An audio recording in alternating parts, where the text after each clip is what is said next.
So hi guys welcome back to my two videos. तो इस video में दोस्तों डिस्कस करने वाले हैं यहाँ पर कुछ इंपॉर्टेंट कंपनीज को और उनसे रिलेटेड कुछ इंपॉर्टेंट अपडेट्स हैं जिसकी बात करेंगे इस वीडियो में। तो चलिए दोस्तों वीडियो की शुरुआत करते हैं। सबसे पहली कंपनी की बात करते हैं। पहली कंपनी का नाम है रिलायंस इंडस्ट्रीज लिमिटेड। बट इसको डिस्कस करने से पहले दोस्तों अगर आपने अभी तक चैनल को सब्सक्राइब नहीं किया है तो चैनल को सब्सक्राइब करके बेल आइकन को प्रेस कर लो और टेलीग्राम चैनल को भी ज्वाइन कर लो जिसका लिंक आपको डिस्क्रिप्शन में देखने को मिल जाएगा।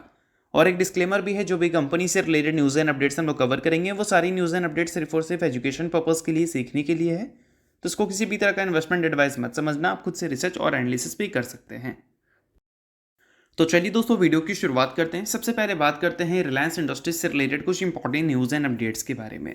दोस्तों हाल ही में रिलायंस इंडस्ट्रीज को लेकर एक हमें रिपोर्ट आती हुई देखने को मिली थी, जिस रिपोर्ट में ये मेंशन किया गया था कि रिलायंस इंडस्ट्रीज 2028 के फाइनेंशियल ईयर तक अपने अर्निंग्स को 11% सीएजीआर से ग्रो कर सकती है। ये एक ब्रोकरेज हाउस की एक्सपेक्टेशन थी। अब ये कौन सा ब्रोकरेज हाउस है भाई? तो इसका नाम है दोस्तों मॉर्गन स्टैनली। अब मॉर्गन स्टैनली ने रिसेंटली ये जो कमेंट्री की है 11% सीएजीआर के अर्निंग्स ग्रोथ को लेकर, ये क्यों की है? इसके पीछे का सबसे बड़ा रीजन है स्ट्रैटेजिक पार्टनरशिप जो उन्होंने किया है गूगल के साथ for AI and cloud services. तो इस चीज़ को देखते हुए रिलायंस इंडस्ट्रीज को लेकर उन्होंने ऐसी कमेंट्री की है। अब देखो दोस्तों, रिलायंस इंडस्ट्रीज पिछले कुछ सालों की बात करें तो काफ़ी सारे न्यू एरियाज़ में अपने आप को एक्सपैंड करती हुई दिखी है, जिसमें अगर हम बात करें लाइक एआई की ही बात कर लेते हैं, हम बात कर सकते हैं न्यू एनर्जी बिजनेस की। पहले तो कंपनी को रिटेल से काफ़ी अच्छा ग्रोथ मिला, जियो से काफ़ी अच्छा ग्रोथ मिला, और हम बात कर सकते हैं कंपनी के O2C बिजनेस के बारे में। बट कोई भी बिजनेस लाइफ टाइम तक कंपनी को अच्छा ग्रोथ रिपोर्ट करता हुआ देखने को नहीं मिलता है, ठीक है। तो इस चीज़ को काउंटर करने के लिए लगातार कंपनी एक्सपेंशन करते हैं नए एरियाज़ में, और अभी न्यू एरियाज़ में जो कंपनी ने एक्सपेंशन का फैसला किया है उसी चीज़ को देखते हुए अभी के टाइम पे मार्केट ने इस कंपनी से एक्सपेक्टेशन थोड़ी बेटर रखी है इसके अर्निंग्स के ग्रोथ को लेकर। इसी वजह से 52 वीक हाई से ये बहुत ज़्यादा गैप में आपको देखने को नहीं मिलेगी। और कंपनी की जो अर्निंग्स हैं पिछले एक साल में, रेवेन्यू तो चलो फिर भी आपको सिंगल डिजिट में ग्रो करता हुआ दिखा है 8% से, बट रेवेन्यू के कंपैरिजन में जो प्रॉफिट ग्रोथ सी जा रहा है वो काफ़ी बेटर है। 3 साल का नेगेटिव बोल सकते हैं आप रेवेन्यू के हिसाब से, बट एक साल में देखोगे तो 13% से कंपनी का प्रॉफिट ग्रो किया है। और दोस्तों इसके अलावा अगर हम बात करें कंपनी के शेयर होल्डिंग पैटर्न के बारे में, तो यहाँ पर रिसेंटली एफआईएस ने अपनी स्टेक्स को रिड्यूस किया है, बट वही अगर हम डीआईएस की बात करें तो उनके स्टेक्स हमें इंक्रीज होते हुए दिख रहे हैं। तो ये सारी चीज़ें आप नोट कर सकते हैं अगर आप रिलायंस इंडस्ट्रीज के शेयर होल्डर हैं तो। अब दोस्तों वीडियो में आगे बढ़ने से पहले बात कर लेते हैं सेबी रजिस्टर्ड टेलीग्राम चैनल के बारे में, जिसको चाहो तो आप ज्वाइन कर सकते हो। अब ज्वाइन करने का सबसे बड़ा बेनिफिट क्या है वो मैं आपको समझा देता हूँ। देखो, मार्केट से रिलेटेड जो इंपॉर्टेंट एनालिसिस होते हैं वो आपको यहाँ पर देखने को मिलता है, वो भी बिल्कुल फ्री ऑफ कॉस्ट। उसके अलावा काफ़ी सारी कंपनी के चार्ट्स आपको देखने को मिलते हैं रेगुलर बेसिस पे, जो कि यूट्यूब पे तो अब आपको देखने को मिलेगा नहीं। तो वो सारी चीज़ें आपको टेलीग्राम में ही अपडेटेड देखने को मिल जाती हैं। और इसके अलावा दोस्तों सेबी रजिस्टर्ड टेलीग्राम चैनल है, तो यहाँ पर आपको काफ़ी सारे कॉल्स वगैरह भी देखने को मिलते हैं, जिसका भी बेनिफिट आप ले सकते हैं। पास्ट में जो कॉल्स वगैरह यहाँ पर देखने को मिले थे उसकी परफॉर्मेंस भी हमें काफ़ी अच्छी देखने को मिली थी, जिसको आप चाहो तो नोट डाउन कर सकते हैं। और साथ में दोस्तों यहाँ पर लाइव आकर जो भी आपके डाउट्स इंक्वायरीज हैं वो भी क्लियर किया जाता है। तो लिंक इसका आपको डिस्क्रिप्शन में देखने को मिल जाएगा, लिंक के थ्रू जाकर आप सेबी रजिस्टर्ड टेलीग्राम चैनल को ज्वाइन कर लेना। तो चलिए दोस्तों बात करते हैं अगली कंपनी के बारे में। अगली कंपनी का नाम है Tata Motors passenger vehicles limited, या फिर आप टाटा मोटर्स भी अभी के टाइम पे इसको बोल सकते हैं। पहले तो टाटा मोटर्स थी, अब टाटा मोटर्स पैसेंजर व्हीकल्स है, और ये इसलिए हो पाया है क्योंकि रिसेंटली इसका डिमर्जर हमें कंप्लीट होता हुआ दिखा था, और कमर्शियल व्हीकल्स का जो नाम है वो पहले के टाइम पे Tata Motors commercial vehicles limited हम सुन रहे थे, बट अभी के टाइम पे उसको रीनेम कर दिया गया है। और अब जो कमर्शियल व्हीकल्स आप देखोगे वो Tata Motors commercial vehicles limited के तौर पर नहीं देखोगे, आप देखोगे टाटा मोटर्स लिमिटेड के तौर पर। यानी कि जो टाटा मोटर्स का ओरिजिनल नेम था वो कमर्शियल व्हीकल्स को दे दिया गया है, और पैसेंजर व्हीकल्स को एक सेपरेट नाम दे दिया गया है, Tata Motors passenger vehicles limited. अब दोस्तों कमर्शियल व्हीकल्स की अगर हम बात कर रहे हैं तो इसके लिस्टिंग की भी बात कर लेते हैं, तो काफ़ी ज़्यादा पॉसिबिलिटी है कि आपको 15 नवंबर के बाद इसकी लिस्टिंग देखने को मिल सकती है। और अगर 15 नवंबर के बाद देखने को मिल गई तो हैरान मत होना, और इस महीने में पॉसिबिलिटी है कि लिस्टिंग देखने को मिल जाएगी। और अगर देखने को नहीं मिली तो 15 दिसंबर तक हो सकता है कि आपको इसकी लिस्टिंग देखने को मिल जाए, क्योंकि 45 डेज लगता है लिस्टिंग के लिए आफ्टर डीमर्जर। तो वो चीज़ें यहाँ पर टाटा मोटर्स ने बताई थी, और वो सारी प्रोसेस को करने के लिए जो एस्टिमेट टाइम रखा गया है वो 15 नवंबर से लेकर 15 दिसंबर का रखा गया है। तो इस बीच में आपको इसकी लिस्टिंग देखने को मिल सकती है, तो इस चीज़ को आप नोट कर सकते हैं। बाकी इसके अलावा अगर हम बात करें टाटा मोटर्स से रिलेटेड और अपडेट्स के बारे में, तो आज के दिन टाटा मोटर्स काफ़ी ज़्यादा फोकस में भी रहती हुई देखने को मिल रही थी, क्योंकि टाटा मोटर्स ने अक्टूबर के महीने का सेल्स डेटा रिपोर्ट किया था, जिसमें ईयर ऑन ईयर बेसिस पे हमें 26% की ग्रोथ विटनेस करने को मिली थी।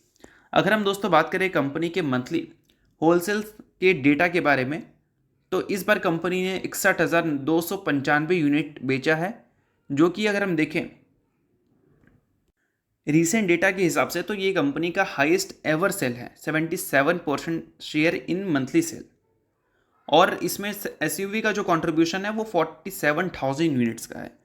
तो बोल सकते हैं कि इस वजह से आज के दिन टाटा मोटर्स आपको थोड़ी फोकस में भी देखने को मिल रही थी, तो इस चीज़ को भी आप नोट कर सकते हैं। बाकी इसके अलावा बात करें अगली कंपनी के बारे में, तो नाम है दोस्तों लाल पाथ लैब। रिसेंटली कंपनी ने अपने अर्निंग्स को रिपोर्ट किया था और अर्निंग्स के साथ कंपनी ने बोनस की अनाउंसमेंट की थी। अगर हम बोनस की बात करें तो 1:1 के रेशियो में कंपनी ने बोनस दिया था और ₹7 पर इक्विटी शेयर के हिसाब से कंपनी ने इंटरिम डिविडेंड देने का फैसला किया था। सो अगर आप इस कंपनी के शेयर होल्डर हैं तो बेशक इस न्यूज़ को आप नोट कर सकते हैं, शेयर होल्डर नहीं है आप इग्नोर कर सकते हैं। न्यूज़ थी इस वजह से मैंने बता दिया, बाकी ये किसी भी तरह का रिकमेंडेशन वगैरह नहीं है। तो चलिए अब बात करते हैं अगली कंपनी के बारे में। सो अगली कंपनी का नाम है डिक्सन टेक्नोलॉजीज लिमिटेड। पिछले कुछ टाइम में डिक्सन टेक्नोलॉजी लेवल वाला परफॉर्मेंस डिलीवर करती हुई देखने को नहीं मिली है, क्योंकि एक्सपेक्टेशन आ चुकी है यहाँ पर इस कंपनी के फ्यूचर की ग्रोथ को लेकर, जो कि पहले जैसी नहीं है। पहले कंपनी के नंबर ट्रिपल डिजिट से ग्रो होते हुए दिखते थे, और अभी एक्सपेक्टेशन है कि कंपनी के जो नंबर्स आगे चलकर हमें और स्लोएस्ट ग्रोथ रिपोर्ट करते हुए दिखेंगे। और कंपनी के मैनेजमेंट ने बोला है कि अगले 3 साल में अपने रेवेन्यू को ये 2.5 गुना करेंगे, बट मार्केट की एक्सपेक्टेशन एकदम डिफरेंट है। और अभी रिसेंटली Q2 के जो रिजल्ट इसने रिपोर्ट किया उसमें सिर्फ 28% की ग्रोथ कंपनी ने रिपोर्ट की है, जो कि पिछले 3-4-5 क्वार्टर के रिकॉर्ड के अगर आप को कंपैरिजन करोगे तो उससे काफ़ी ज़्यादा कम है। अब अगर हम बात करें अगले 2-3 सालों के बारे में, तो वहाँ पर मार्केट की एक्सपेक्टेशन ज़रूर थोड़ी सी स्लो है, बट ऐसा नहीं कि अगले 2 से 3 सालों में डिक्सन टेक्नोलॉजी से रिलेटेड कुछ अपडेट आप नहीं सुनोगे, ऐसा नहीं है। डिक्सन टेक्नोलॉजी जो भी अपडेट्स अभी के टाइम पे हमें देती हुई दिखी है वो ग्रोथ से रिलेटेड ही है, भले मार्केट की एक्सपेक्टेशन उससे एकदम डिफरेंट है। अब देखो रिसेंटली क्या हुआ है कि डिक्सन टेक्नोलॉजी ने बताया था कि वो बना रही है एक mobile campus 1 million square feet में, जो कि नोएडा में रहने वाला है, और एक्सपेक्टेड है कि इसकी जो कमिश्निंग है वो मार्च 2026 तक हमें देखने को मिलेगी। और न्यू जॉइंट वेंचर की फॉर्मेशन कंपनी ने किया है लॉन्गचेयर नाम की कंपनी के साथ, जिसकी ऑपरेशन की शुरुआत अप्रैल 2026 से हमें देखने को मिलेगी। और इसके अलावा दोस्तों डिस्प्ले मॉड्यूल्स के लिए वीवो एंड HKC के साथ भी कंपनी ने जॉइंट वेंचर का फॉर्मेशन करने का जो फैसला किया है उसके अप्रूवल भी ऑन ट्रैक है, यानी कि उसकी अप्रूवल की भी बात चल रही है। और इसके अलावा अगर हम बात करें कंपनी के और भी प्लान्स के बारे में, तो फिलहाल कंपनी काफ़ी ज़्यादा लोकलाइजेशन पे ध्यान दे रही है इन क्रिटिकल इक्विपमेंट्स कंपोनेंट्स, और इसके लिए रिसेंटली उन्होंने 51% स्टेक एक्वायर किया था क्यूटेक इंडिया का, जो कि बनाती है कैमरा एंड फिंगर मॉड्यूल्स को। तो बोल सकते हैं कि अभी के टाइम पे डिक्सन टेक्नोलॉजी प्लान क्या कर रही है, इंक्रीज करना है स्मार्टफोन कैमरा मॉड्यूल वॉल्यूम्स को from 40 million unit per year to 190 to 200 million unit per year, per year नहीं, 2 to 3 ईयर्स। तो इस चीज़ को आप नोट कर सकते हैं। और इससे डिक्सन टेक्नोलॉजी जो पोटेंशियल रेवेन्यू एक्सपेक्टेशन लगाकर चल रही है वो लगभग 6,000 से लेकर 7,000 करोड़ तक का है। तो बोल सकते हैं कि डिक्सन टेक्नोलॉजी की तरफ से कोई नेगेटिव कमेंट्री नहीं आ रही, कंपनी की तरफ से ही पॉजिटिव कमेंट्री आ रही है, बट मार्केट के एक्सपेक्टेशन सिनेरियोस को देखते हुए थोड़ी नेगेटिव है। बट देखते हैं कि आगे चलकर नंबर्स हमें नेगेटिव दिखते हैं या फिर अकॉर्डिंग टू कमेंट्री हमें बेटर दिखते हैं। तो इन सारी चीज़ों को आप नोट कर सकते हैं, काफ़ी इंपॉर्टेंट है। बट जितनी भी चीज़ें हैं सिर्फ एजुकेशन पर्पज़ के लिए, तो उसको रिकमेंडेशन आप मत समझना, आप खुद से रिसर्च और एनालिसिस भी कर सकते हैं। तो चलिए ये वीडियो यहीं तक था। आप करता हूँ वीडियो आपको अच्छा लगा, लाइक कीजिए, पहली बार सब्सक्राइब कीजिए। वीडियो के लिए बहुत बहुत शुक्रिया।